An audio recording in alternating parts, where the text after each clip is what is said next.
Hey guys, welcome back to RC Cars UK. Paddy with you here again. Wow, look at this rare old beast. Let's get this in the water. A Krick RC jet ski from the late 70s, early 80s. Wow, what a beast. Let's get this in the water and see if she floats. Cheers for watching, guys. So amigos, here we have it. The beak-fronted jet ski RC boat from Krick models. This, I'm assuming, is late 70s, early 80s. As you can see from the bottom, we are on a very shallow draft. Look how shallow that is. Hey, quick look at the underneath will show you just how shallow that draft actually is. Pretty cool, right? And as we can see, if we lift off this lid, we're running a brushed motor setup. So this is a twin-walled hull with a nice flexi shaft put in there properly.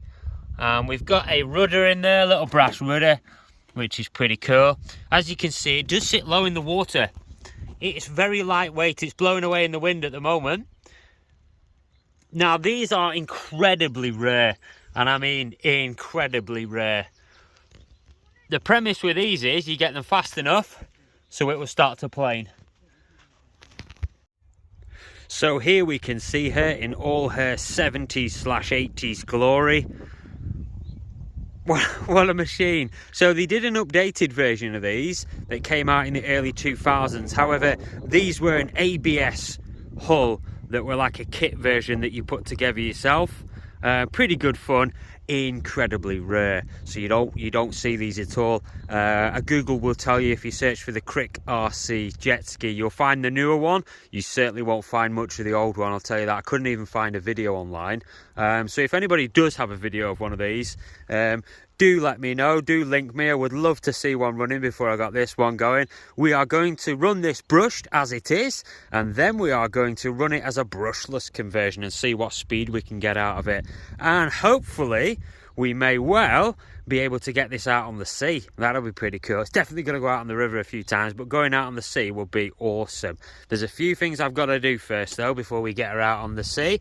Now, one of them is sorting out in here. We need a servo putting in, we need to swap that motor out, but we're going to test functionality before we swap the motor out in the next video.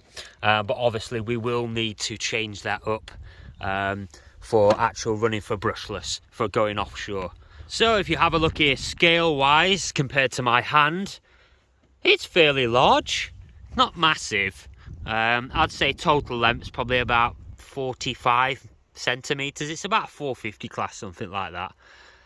But yeah, as you can see, it sits very unusually in the water, slightly down, and that's obviously so when the battery's at the back, mounted at the back, it will sit even lower than that. That's why we have a completely sealed hull at the back, which is great, and I can't wait to see this actually out in the water. It's got an unusual lip on it there that's like a fluted lip. I don't know if you can see the profile of that lip at the bottom, but that's just to help it plane, hence the really shallow draft on there. But yeah, it's certainly going to be an interesting one to get out on the water and have some fun with. So thanks very much for watching, and watch out for the next video coming up where we get this tested tomorrow. Thanks for watching, guys.